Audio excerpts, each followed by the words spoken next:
Hi, everybody, and welcome to week 4 of our little 6-week series about getting the most out of your Thermomix, your TM6 or your TM7. I've actually only got the TM7 set up here this evening, but I'll be talking about both. And if anybody has any questions on anything that we do through the evening, please let me know. You can either put it in the chat or feel free to unmute yourself. Maybe keep yourself mute if you're not interacting, just so that you can have your television on or whatever in the background. And I would love to introduce my colleague, Kaye Viney, who is in my team here in Jersey. She is the queen of baking sweet treats. She's rolling her eyes now. So I'm going to be handing over to her in a few minutes. So I'm not a fantastic baker, actually. I mean, I do the basics, for the kids and, little muffins, and I do a mean lemon drizzle. But Kaye has got a good bit more experience than I do. So I'll be passing her over in a few minutes. So tonight we're going to be talking about using your Thermomix to make sweet cakes, pastries, desserts. I was going to try and fit it all together with bread, and then I just realized that each of those things needed their own session. And in fact, you could do a 6-week course on sweet baking, sweet treats. So maybe that's something for the future. So without further ado, I'm going to do a very basic batter. I'm just going to let Dave in. I'm just going to do a very basic cake batter to start with. And this is something that I do regularly. It's a banana bread. It's from the Australian Cookie Dough site. It's just a basic banana bread recipe, but it's really delicious, and you can bake it in a loaf, or what I quite like to do is put them into little muffins, and they're ready much more quickly. I can freeze them individually then and pull them out for school snacks, which is, just a handy thing for us here in our household. But otherwise, you can bake it in a loaf tin, and comes out really nicely. And actually, you can freeze it in slices if you want to. If you're on your own or there's just a couple of you in the house and you don't want to be tempted to eat the whole thing in one go, freezing it is always a good option. Welcome, Dave. So so we're gonna go ahead with our banana bread batter. So, and this, obviously for anybody that's had a Thermomix for a while, you know all about this, but just for the newer people to Thermomix, just to say, it is so easy to make a cake or to make a dough from scratch. It's so much quicker, and pastry as well, obviously. So the Thermomix is so powerful and so quick that it can be done in a dangerously short amount of time. So some people that get their Thermomix just make cakes when they get their Thermomix, and that can cause issues. But anyway, right, so we're doing our banana bread. So I'm going to press start on this and we will get going. Let me just quickly check where I put my buttermilk.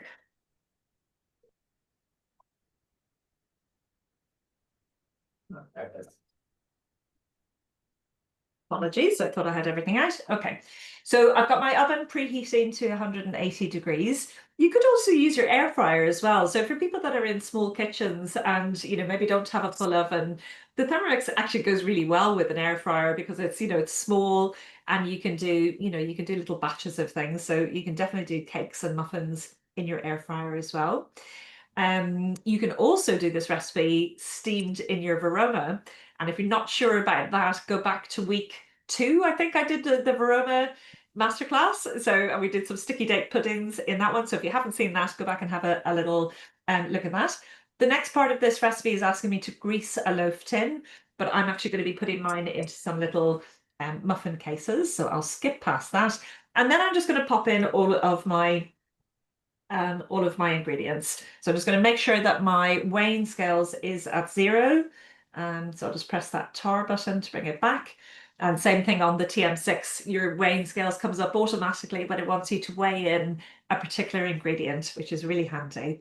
So unsalted butter, softened and cut into pieces, 130 grams. If you've forgotten to take your butter out, as I do sometimes, and your butter is very cold, just chop it up into pieces, put it into your Thermomix, and give it a mix on speed 5 for 20 seconds, 30 seconds until it's softened. So just if you need to, have a little shortcut, that's a good way to do it. But when it's asking for softened butter, you definitely want to take heed of that, because that will affect your batter if you're using very cold butter. Conversely, when you're making pastry, you definitely want to be using cold butter because it's going to kind of chop it up into little breadcrumbs in amongst your in your flour. Right, so that is my butter gone in there. And then I'm going to put my banana in. So it says banana cut into pieces, 340 grams, roughly 4 bananas. So I've got them in there and they were lovely and browned and crying out to be made into a banana bread. Just a little note, just again, for maybe somebody that isn't used to cooking that much. You know, if you've got bananas hanging around and they're going black, but you're not ready to make it yet, just put them in the freezer. You can use them, you know, they defrost really quickly. You can actually freeze them in their skins even, and they don't take long to defrost, and you can peel them like that. Or just cut them up into pieces or actually tear them into pieces and put them into a freezer bag. If you use a knife to cut them, they tend to stick together. So if you just break them with your hands, that's the best way to freeze them. So I'll just pop my bananas in there.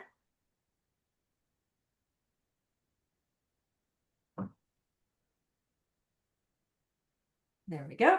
And then I'm going to put in my sugar. Now, I was talking to one of my customers, Sue, earlier on, and we were saying that sometimes the cookie dough recipes are very liberal with their sugar, with, you know, and things like oil and that sort of thing in recipes.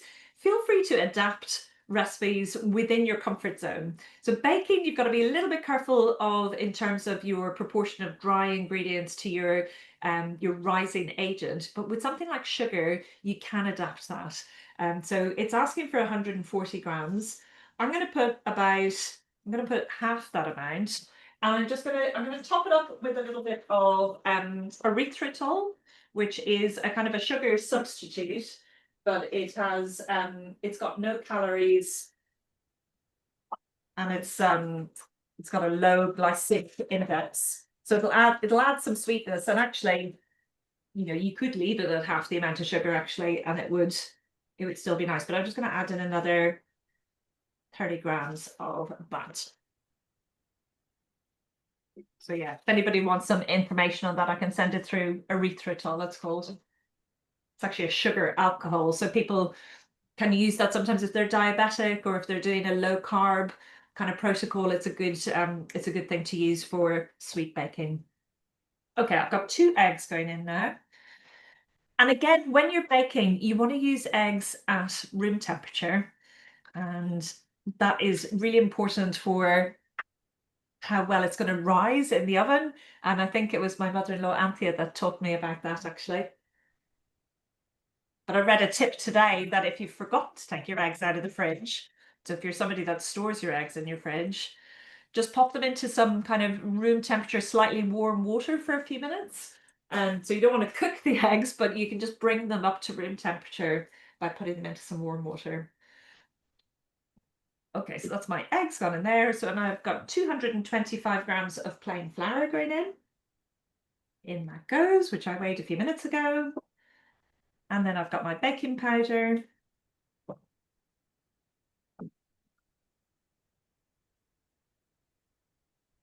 I've got some baking powder, 2 teaspoons of baking powder.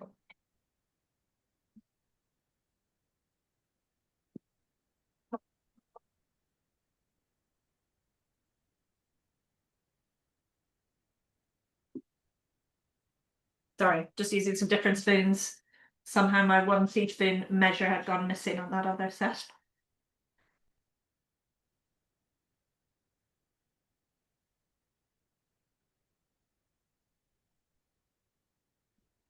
So a little tip when you're using a raising agent, so if you're new to baking, so if you haven't done much baking before, if you overfill your spoon, so have it a little bit mounded like that, and then use the back of a knife to just level it off, and then you get an exact teaspoon. It is important to have the right measure of raising agent for baking. It does make a big difference actually with how your cake or your how your cake turns out. So 2 teaspoons of baking powder gone in there. And then I've got a little bit of salt going in and some bicarb. I'll do the salt in a second. And I'll put my bicarb in.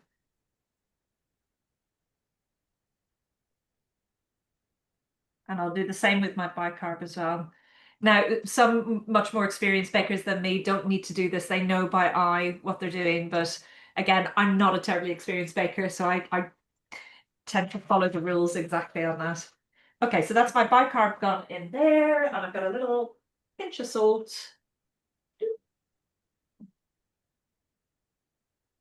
And then I've got my buttermilk. Now, if I bought buttermilk today from Waitrose, if you can't get buttermilk or you don't have it, I've done this quite successfully with yogurt before or with some sour cream. You basically just want something that's going to be slightly acidic, that's going to work with the baking soda. And that's going to help with that's going to cause the rise. And if you don't have any of those things, actually some milk with a bit of lemon juice in it. So if you just weigh out so in this case, we're looking for 100 grams. So just weigh out your milk and then put in about 1 to 2 teaspoons of lemon juice and just let it sit for a few minutes and it kind of curdles it a bit. But I'm going to put in my 100 grams of buttermilk.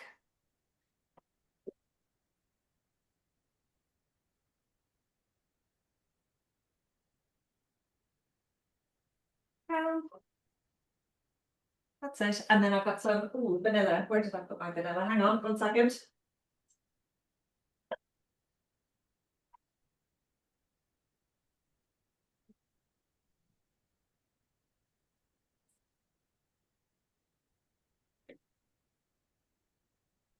Don't know where. I had the boys in here baking a few minutes ago. Anyway, don't worry. I'm going to leave the vanilla out for now. It's fine.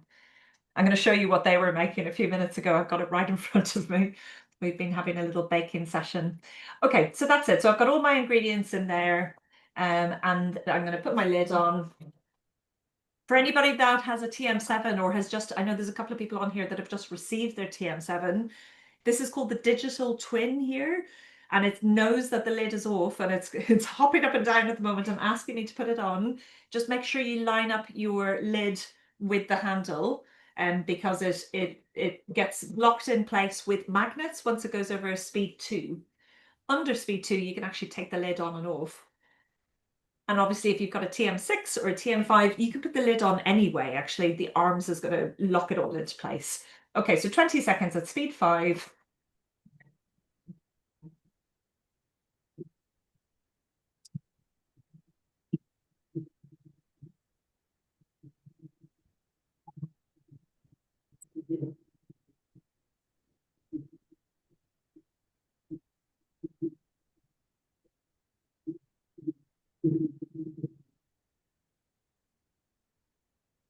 Beautiful. And that's it. And that's how quick it is. So let's give that a little, there's just a tiny bit of flour just around the edges. So I'll just incorporate that in. But let me just show you what that looks like. And I show it to the camera. Let's have a look. I don't know if you can see that, but it's a lovely batter and it's nicely mixed.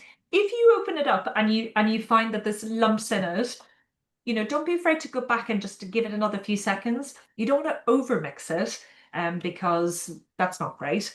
But if you just feel it needs another couple of seconds, after you've scraped down the sides, then, just press the back button if you're on a TM6 or a TM5, and you can just give it another couple of seconds. Or if you're on the TM7, you can just scroll back up and there's 3 little dots that you can press and you can just say, make this the current step. But yeah, but that's it. That's your batter done. So if I was doing a loaf, I would pour that into a loaf tin. But I'm not. I'm going to make this into some little muffins. So I'll just fill 1 or 2 just to show you what I'm going to do there. And I fill these about 2/3 of the way. And these will make nice, generous size muffins. And then you could put things on top of here if you wanted to. They look quite nice with some oats on top. Although my kids are a bit fussy and they don't like the oats on top, so I'm just going to leave them plain. And of course, you can decorate them afterwards if you want to. You could put a little bit of cream cheese icing on there if you want to do, but they're actually just really nice just on their own, just plain. You could also put chocolate chips in, and we do that sometimes. So some dark chocolate chips in there are really quite lovely. But otherwise, these are really good just as they are. So I'll go ahead and finish filling these cupcakes, but I will pass you across. Just pop that down here, pop that out of the way. I quite like that the TM7 spatula sits on its end. That's satisfying. So I'm going to pass you across to Kaye. I'm just going to spotlight her. So Kaye, will you introduce yourself and replace spotlight? There we go. Hello, everybody. I think I know some of you on here. I think I'm being a bit flattered when Michelle's calling me a queen. You are a queen, Kaye. Baking, yeah. I mean, I do love baking. Wasn't really something I did very often before my Thermomix, but as with you all, I'm sure having a Thermomix just gives you confidence in the kitchen. So I'm not quite a queen, but I enjoy baking cakes. I'm going to talk about a few things today. I'm not going to do any cooking with you because Michelle's doing that. So I'm really just guest appearing. I want to show you a few things that perhaps I've found easier with baking.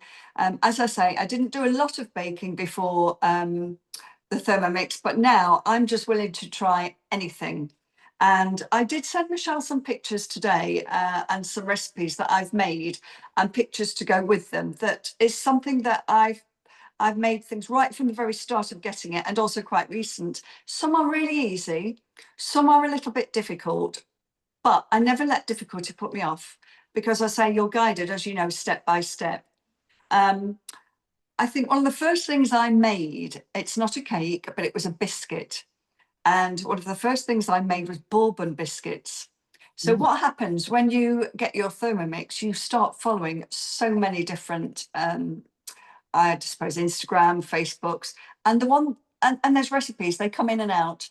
So sometimes they're popular and sometimes they're not. And the one that was popular when I got my Thermomix back in 2020, just before lockdown, was bourbon biscuits. Well, I mean, really, everybody just loves a bourbon biscuit. And I couldn't believe that there was a recipe actually on the Thermomix for it. And I mean, Michelle, have you got any pictures that we can show on the screen? I can share where it's on Cookie Do. So I've added it to the collection that you so let me just share the screen. Hang on. Well, I've got my iPad beside me. I could just see if I can show people anything from what I sent you earlier. So let's have a quick look. I'm just sharing the screen now, Kaye. Oh, I'll just go okay, into, great. Yeah. I'll go into my recipes. And then, And this has given us all a tip on collections as well, isn't it? yeah, hang on. Sorry, my screen is just hard to access from here. Collections.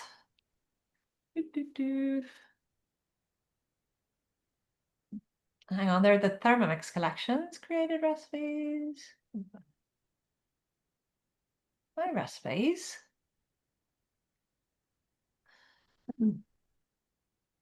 Why is it not showing? Can't see yours either. Well, not to worry. Let me just see if I can. I'll just search it on here. Hang on. I don't know what I'm sorry. It's difficult to access the screen just because I'm in Zoom. But let me just type this in and we'll see if we can find them this way. Bourbon. Am I spelling that right? Yeah. And then biscuit. Biscuit. Chocolate bourbons. Yes, maybe. Yeah, there they are. Lovely. So you can see there's a few different recipes for chocolate bourbon. It's all exactly the same. Now, so that's the recipe, but we're going to put the links in on your PDF or any of the recipes that we mentioned this evening. Yeah. I'm going to be putting them into the email that follows this. Yeah, Well, can you pin my main screen again? Could you do that for me a moment? Yeah, I'll just stop that share. Thank you. Now, I don't know whether you can see this clearly, perhaps you'll tell me, but they are the bourbon biscuits that I made. They look amazing. Can you see that there? Yeah, so good. I had never made bourbon biscuits before, but that was just, a trend. I suppose these days they call them viral trends, but just to say that biscuits, cakes, pastry, they're all baking. And I know that Michelle did bread with you on a previous session. So today we're just talking about sweet cakes. So I'll just do a little bit of showing off before I tell you, I'll give you a few tips. So the other recipe that I did, and I was very proud of, and it was actually on Bake Off this week, and that was the burnt Basque cheesecake. Now, I'd actually never eaten a burnt Basque cheesecake, and I don't know about anybody else, but when I'm choosing a recipe, I don't choose recipes I'm familiar with. I choose recipes that I just want to taste, that I want to try. So this was my um, cheesecake, and I do feel quite proud of that. I think now it did sink in the middle. I was a little bit concerned about that, but it seems that's okay. And it was wobbling a little bit, and according to Bake Off, it does need a wobble. So Amazing, Kay. thank you. It tasted very nice too, but I can tell you it takes an awful lot of cream cheese. I was very surprised. I did spend an awful lot on it, but I was very pleased with that. But now I've watched Bake Off, then I actually know how it needs to wobble. The other thing I made was this one. Now, look at the colour in that. So that is a pandan chiffon cake, and the colour comes from pandan leaves.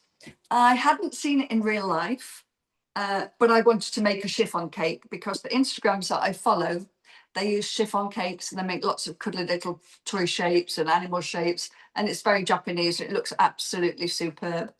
And I thought, well, I want to have a little go at that. So my friend you have to have a special pan, and it's called a chiffon cake tin, and it has legs.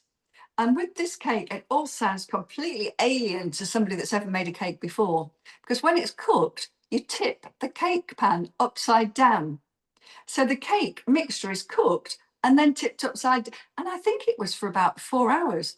Anyway, it turned out and it tasted lovely, much softer than a regular cake. It was almost like eating a dream, if you know what I mean. And I went to Singapore earlier this year, and I did say to my husband, I want to see if I can find this pandan cake. I did find it. It looked exactly like mine. So again, very, very proud. But I couldn't have done any of these without the Thermomix. So that's a little bit of showing off. One more bit of showing off. And then I'll get on to a few little tips. I also have a WhatsApp group with my clients, and we share recipes. We share mostly successes, because they mostly are.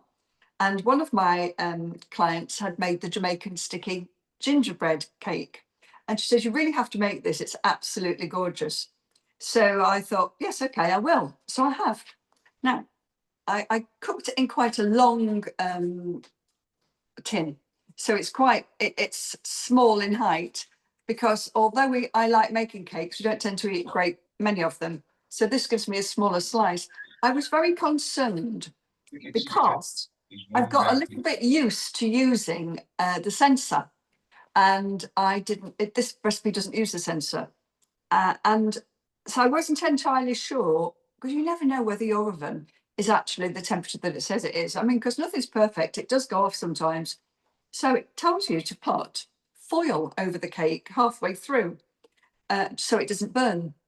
Now, I don't know what happened to my instinct. I think it was there, but I think I didn't want to go with it. I thought, well, I can't smell it cooking. So if I can't smell it cooking, I don't think it's going to be burning. But I didn't go with my instinct. I opened the door and I put foil over the top. But sadly, it then sank because it wasn't cooked in the centre. So I think instinct is something as well. And my instinct when I'm cooking is, if it starts to smell good, obviously, then you know that it's almost cooked. And it made me realise as well how much I rely on the sensor. So that leads me quite nicely into equipment. And I suppose to start with, Michelle was using her muffin tray. So we'll start with muffins. So she was using her muffin tray. Now, I learned a little while ago, so I suppose my craze before the Thermomix was the Hummingbird Bakery cookbook. I've got quite a few of them. And they did cakes very, very different. They start off with dry ingredients, they make it into a breadcrumb, and then they whisk bits together. It's just a different way of cooking than I've ever done before, but every time it was a success. And one of the reasons it was a success was measurements, which of course Michelle mentioned. Now, when you're using muffin trays, you want an ice cream scoop. They are absolutely perfect. And then, of course, when you're putting in the batter, so you scoop up the batter and you put it in your muffin cases, you get the same amount every time. Don't fill it more than 2/3 full. And then what happens is you get a nice flat top that you can actually decorate with icing, buttercream icing, whatever. I mean, obviously, sometimes you want them raised, perhaps if you're not going to ice it. But to ice one that's flat is much easier. So that's my first tip. Ice cream scoop.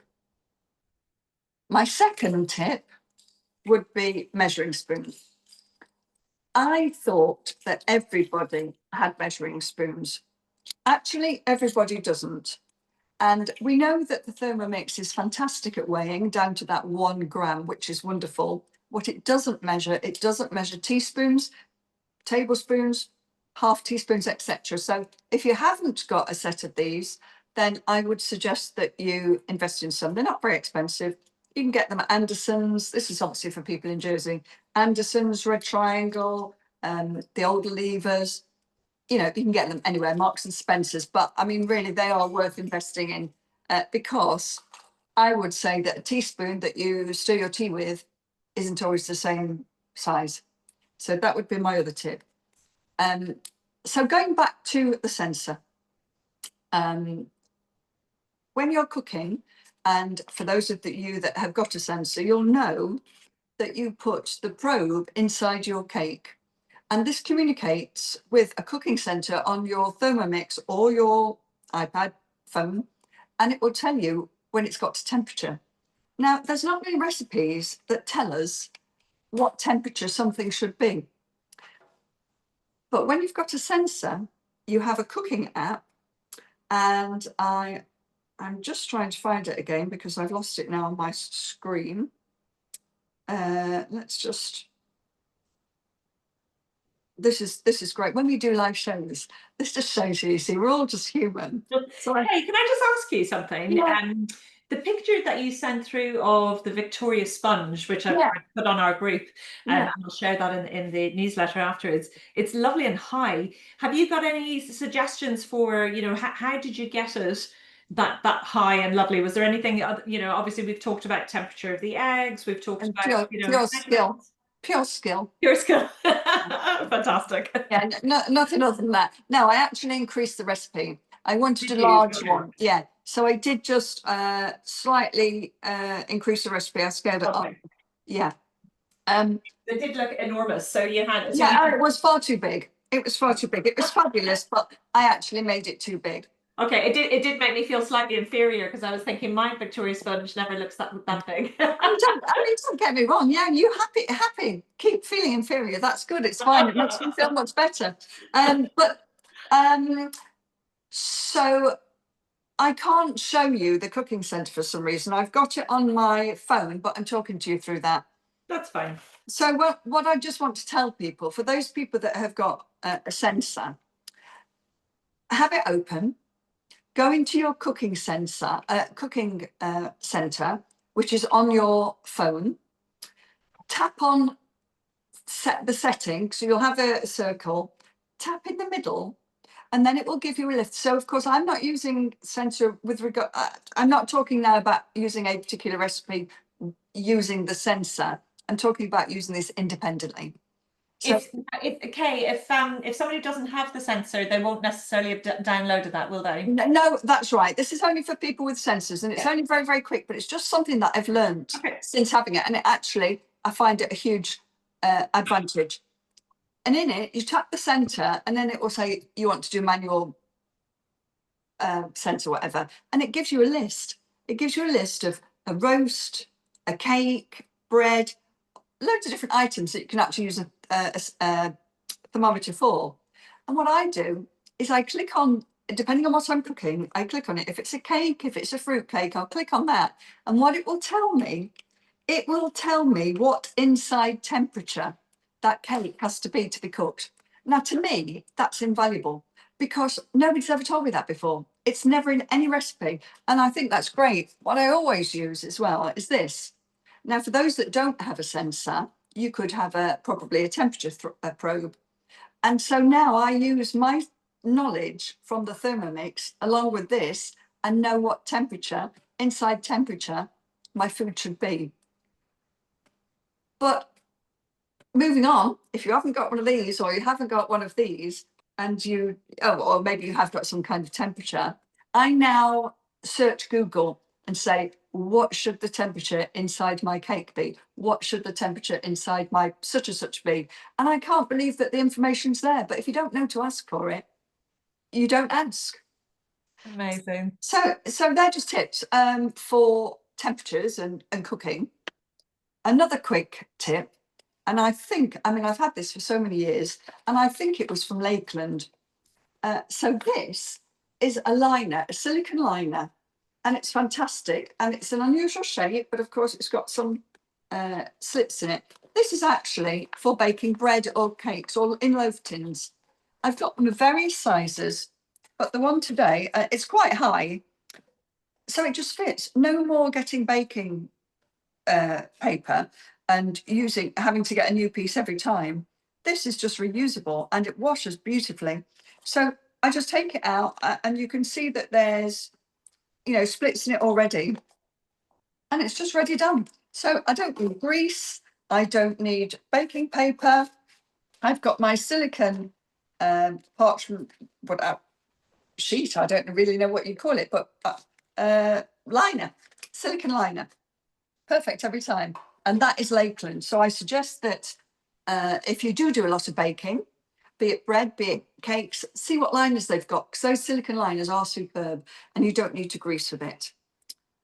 So that's equipment. Shall I carry on, or do you want to come back to you for a moment, Michelle? I was just going to say, so I'm just going to make a little custard. So if I just get that set up, and then while that's cooking, then I can come back to you because I know you've got some more tips that you were going to share as well. So let me just, oh, what have I done here? Oh, I've hidden myself.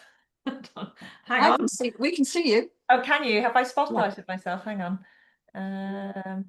No, you're probably not spotlighted.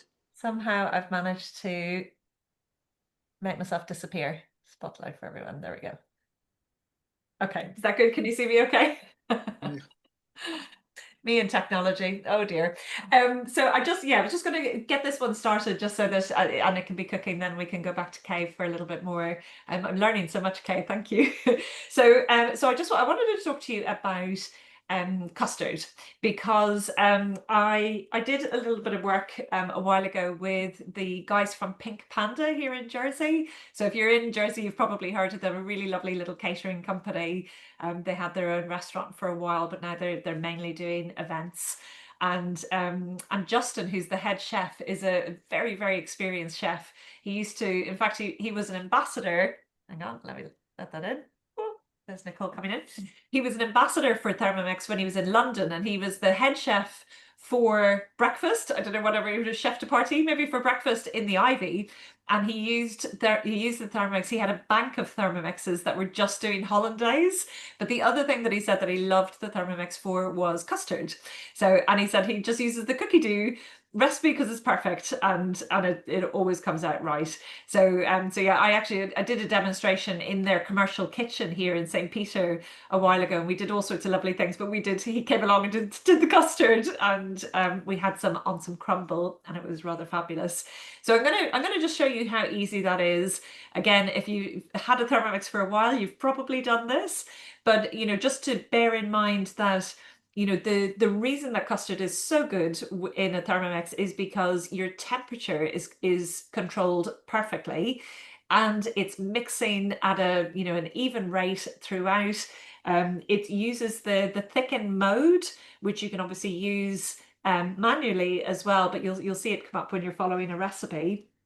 But yeah, so the temperature, the rate at which it's been mixed, it just means for any sort of sauce really, but yeah, for custard, it means it'll come out hopefully perfect every time. And the same could be said of things like lemon curd and a creme anglaise. Panna cotta is really lovely to do as well. So so those sort of sauces and creams and things are really lovely. So if you haven't tried them, I really encourage you to give those a go. And so I'm just going to show you show you what I'm going to do here. I found my vanilla, by the way. Somebody had put it in my medicine cupboard by mistake. I got it eventually. Okay, so we're just opening this up. So split a vanilla pod lengthways. I don't have a vanilla pod. I'm going to use vanilla essence and it's going to be perfect. But I just wanted to show you this here because I don't know if you can see that on your screen, but there's a little video that shows you how to scrape your vanilla pod. I must check if it does this on the TM6 as well. I think it does. There are videos for lots of recipes on TM6, particularly when it comes to baking, actually, where there might be a little bit of skill involved outside of the Thermomix. I love that when it comes to, rolling pastry, you'll often get a little video showing you how to do that, and what thickness you're aiming to get it to. But yeah, that was just a little video just to explain how you would scrape a vanilla pod and get those lovely seeds out. But I'm going to be using my vanilla essence for that. So let's just skip past that for a moment. Okay, so I'm just going to add in, so again, all of my ingredients are listed out there. If you're using a TM6, it's going to be one at a time. And I'm going to weigh in 500 grams of milk.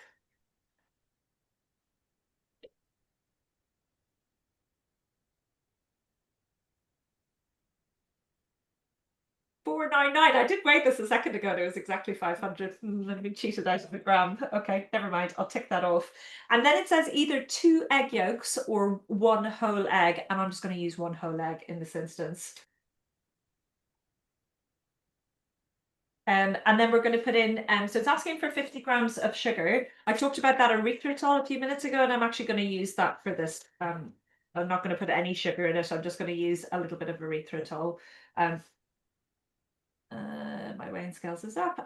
I always just double check that my weighing scales is at 0 before I weigh things in, just because if there's anything touching the Thermomix, or it can affect your weighing scales. The other thing that can affect your weighing scales is if the lead of the Thermomix is touching against something, or if there's a tea towel on it or anything. So just make sure that your lead has nothing on it. Just in case you didn't know this, you can feed the lead of your Thermomix into the back of the machine in TM7, TM6, TM5. I don't know about before that. I didn't have one before that. But yeah, but it's good to keep your lead as short as possible, and that kind of avoids the chance of it affecting your weighing scales. Okay, so I put in my little sugar substitute there. I've got my egg in, and a little pinch of salt, wherever that is. There we go. Yeah, my love.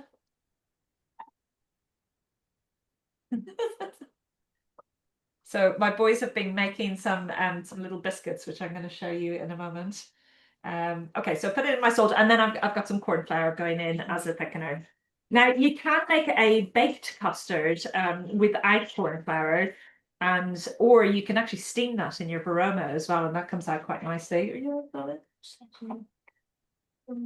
Right, so 20 to 30 grams. Yes, yes, I will. Now, so it says 20 to 30 grams, and it says C tip. And this is to do with how thick your custard is. So how whether you like it runny or you like it a bit thicker. So obviously the more cornstarch that goes in there, the more corn flour there is, the thicker it's going to be. So I'm going to go kind of halfway between the two, 25. And that's it. And yeah, and that's basically it. So your ingredients go in, and just give me 1 minute. What's that? A little bit, yeah. So they're asking me for orange juice. It's very late for orange juice. Small bit. Sorry. So yeah, so my ingredients have gone in for my custard, and it's 7 minutes. That's it. That's how easy it is. And then it just says, oh, I forgot to put my vanilla in. I'm actually just gonna pour it in through the lid on the top. It's at speed 3 at the moment. If it was at speed 2, I could actually just lift the lid up, but I'm just gonna put half a teaspoon of vanilla in. There we go. Okay, that's enough. That's enough, thank you.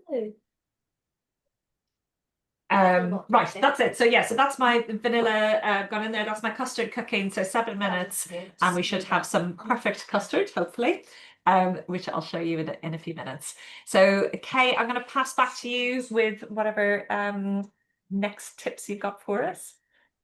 Hi.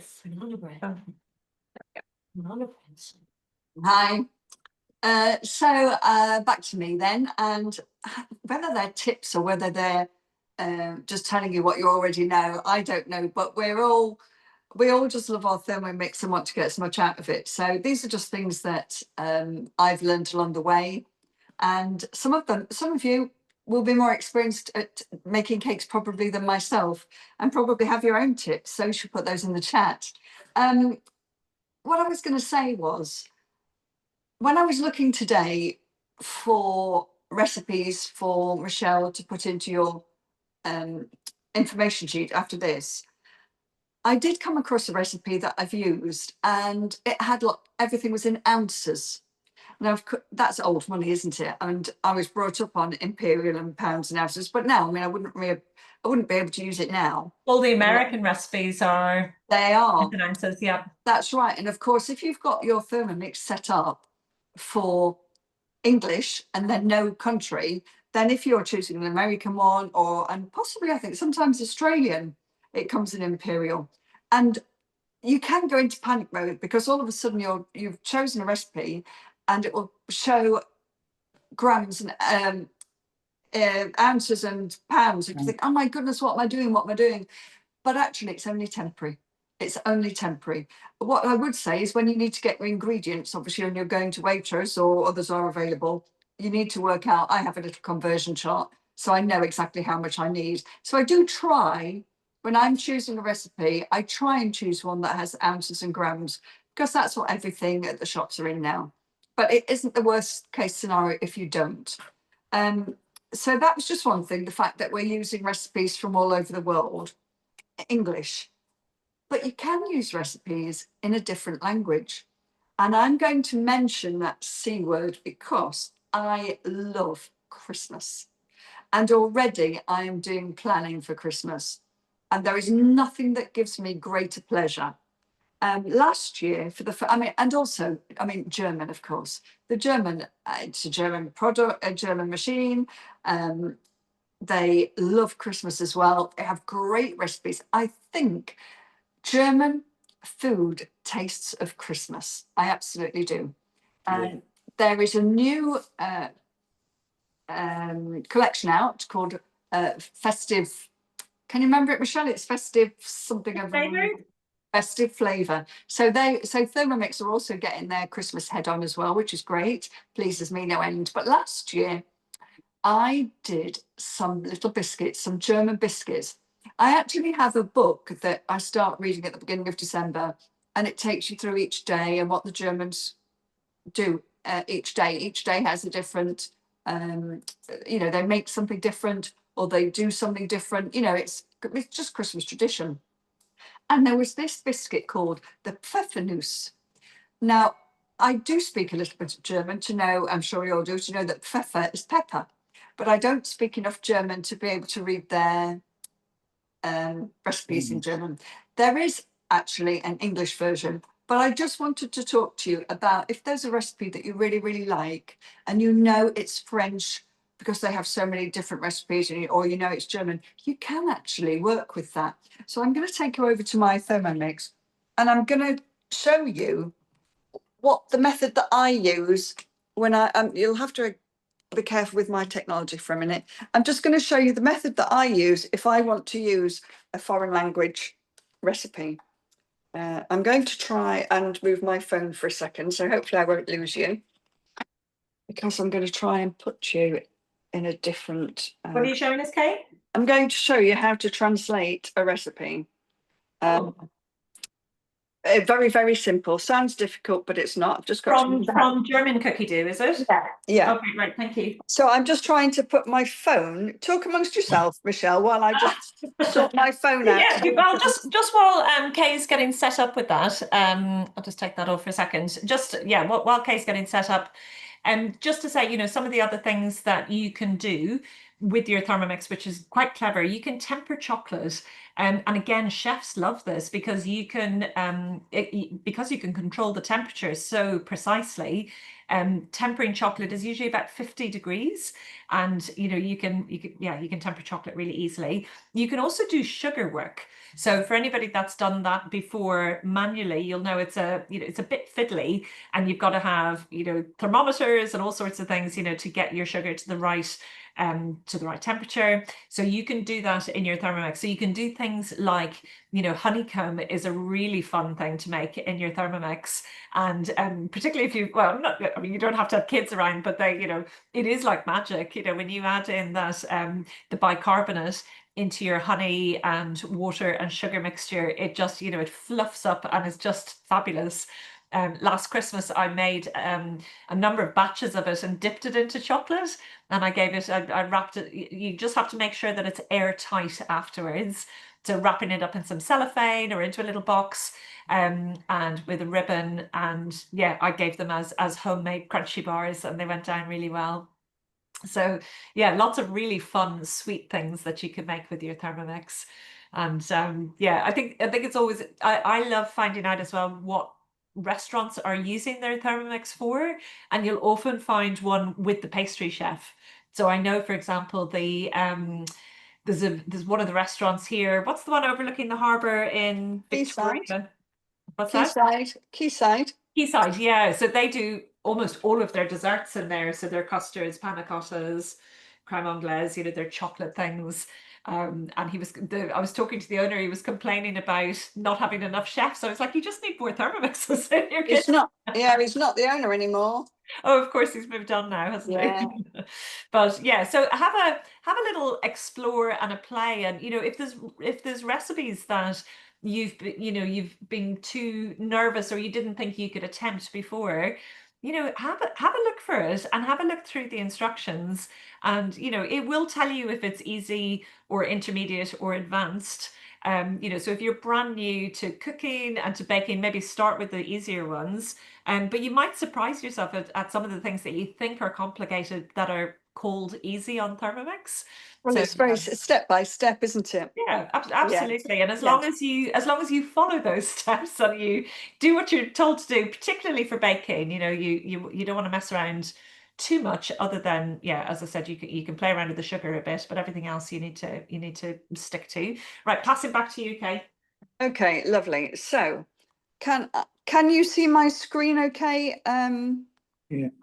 You can see this okay? Yeah. Yeah, lovely. So what I've got here, I've just got my iPad because it's bigger than bigger than the phone. And I want to so this is Google. Now I know this is back to front a little bit for you. No, it's perfect actually. Oh, is it? Oh, good. Yeah. And on here, and you have to download this. Although everybody has Google perhaps as a browser, this isn't the browser. This is an app called Google. And on there, you've got Translate as well. But what I do is you'll see, and I do this when I want to identify a plant or whatever, then I just get the camera. And with the camera, I'd have a little look. And if I'm searching for something, then I'd just choose search here. But right now, I'm going to use Translate. So I have purposely chosen a German recipe. Now, my phone is just about my. It's quite heavy. My phone on my stand at the moment, so I'm having to hold. I'm resting it on me while I'm showing you this. What I'm going to do is the translate button that I showed you. This sounds more difficult than it is, by the way. I'm going to just, well, in fact, I can just show you the recipes. I'm just going to press translate. And then in a moment, you'll see it will change everything. Did you see that? Oh, wow. Now that I use all the time. So because, of course, I love German cooking at Christmas time. Sorry, I'm showing you how to do it, but I'm only showing you a little bit because, of course, I'm trying to hold up the phone at the same time. So you can see it does translate it, but there's another way to translate too. And I'm just going to tell you about that. I'm going to bring you back to me. I hope you all were able to understand that little bit, because it was a bit tricky, me holding more than one piece of technology at the same time. So what I was trying to say to you, you download Google, the app, and then you press search on the camera and then just press translate. Okay, so that was my first tip. But if you have cookie dough on your computer, you can actually go into either Google or Safari, and Google I think is best for me, and you can go in and you can choose the cookie dough. I can't work out where my camera is, whether it's upside down or I've moved now, so I'm a little bit confused. Sorry about this, folks. But you go onto your desktop site, and so you're going to cookie dough on your browser, and you at the top, on the toolbar at the top, you will have translate, and that will translate a recipe for you as well. So make sure on your filter, say for example, we're talking German, tick German, choose a recipe that you like, go into the toolbar at the very top of your computer browser, click translate, and it will all come out English for you as well. So there's just 2 tips, and I use both of those. I use both of those tips quite regularly. I'm sorry, I'm just fighting with technology here. That's fine. Thank you, Kaye. That's amazing. And I've just my custard has just finished, so I'm just gonna yeah, I shall show you what that looks like. My muffins need to come out as well.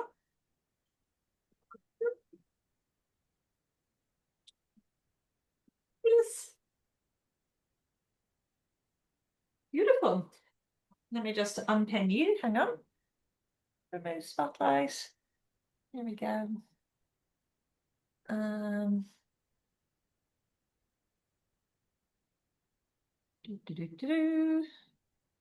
Participants. Sorry, I just need to find myself as well so I can spotlight for everyone. There we go. Okay, I'm back. So I just wanted to show you what my custard is looking like.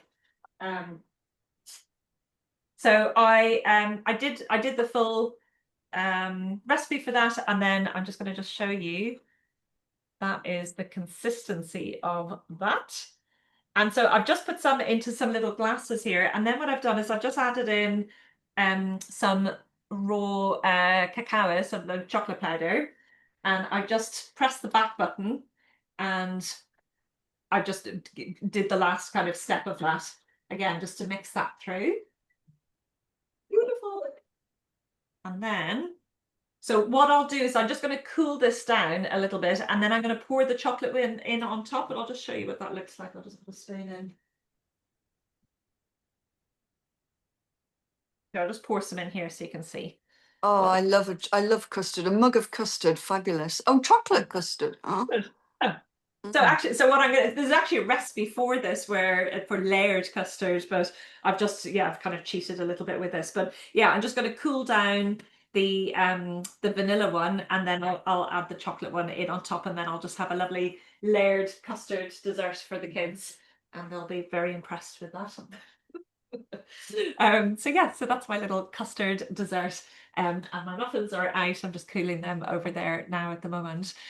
So I think we're nearly at the end. Kaye, did you cover everything you wanted to cover? Yeah, I've covered everything. Just to say also, those people that think they can't make pastry, they can with the Thermomix, because it makes, you don't need, often people have warm hands when they're making pastry and they struggle with that. But if you use Thermomix, you don't need warm hands don't matter. It's perfect. Yeah, and sorry, I forgot, I was actually going to talk about pastry, and you can make your pastry really, really short, which is really nice for mince pies. So for anybody that that likes a lovely short pastry, it's beautiful. And again, because you're not having to put your hands in there, you can get it, yeah, you can get it really short, which is lovely. But pastry is so easy to make. It takes seconds to pull it together, and then just the thing after that is just making sure you chill it in your fridge. And you can freeze it as well. So I made some, I did a Halloween class on Tuesday, and I did those witches' fingers. I'll put a link to that recording as well in the email that follows this class, if anybody wants to watch that as well. But yeah, I made some pastry there, which when you make it, you need to chill it afterwards. And I was just saying you can either wrap it up in cling film, or I just use my baking mat actually to wrap it up. And put it into the fridge, and then you can also freeze it as well. But yeah, my kids this evening we've just recently gone no screens Monday to Thursday, and so I have all sorts of activities that I'm trying to keep them entertained with. Although we're cheating a little bit this evening because I'm doing this class. But anyway, so we did some baking. Let me just show you what they did with that pastry, because this has got to go in the oven. So they've done some scary Halloween Oh, brilliant. cookie shapes. So that's Finton. And then JJ, my older boy, has done, can I pick this up without dropping it? Be in big trouble if I drop it. Can you see that? He's done blood. It's a bit scary. He's done a nice ghost with some eyes and a half-eaten chocolate bar. So anyway, so they are to go in the oven now. And it's just a little shortbread biscuit kind of recipe for that, which is really nice. So yeah, biscuits, pastry, just give them a go. I haven't tried puff pastry yet. I haven't been brave enough to do that, but definitely short crust pastry is really easy to make. And there's a cheap puff pastry you can do, isn't there, Kay? Have you tried Is that the rough pastry? The rough, I think so, rough yeah, rough pastry, I think puff. it's called. I think I've done that one. Yeah. Yeah, but I can't, I mean, I haven't made it recently. You try not to eat pastry, don't you? I'd rather eat a cake. Oh, I know. And then the other thing that's lovely to make, if you haven't tried this yet, is choux pastry. So choux That was the pastry, second thing I ever made. yeah, and it's fun, and it comes out so nicely. And obviously, you can fill it with, you know, some of your custard or creme anglaise. You can, you know, do chocolate with it. You know, temper your chocolate and melt it over. The other thing you can do is a lovely savory choux pastry. So last Christmas, we were invited on Christmas Day, and I was in charge of the starters. And one of the things that I did was a choux pastry with a chicken and tarragon salad. So it was chicken, tarragon, grapes, and walnuts in a kind of a homemade mayonnaise. And it was absolutely delicious. It was so nice. So that was, yeah, it went down really well. So that was a savory choux bun they went into. So I think that's pretty much all we have to tell you about. We're just coming up towards the hour.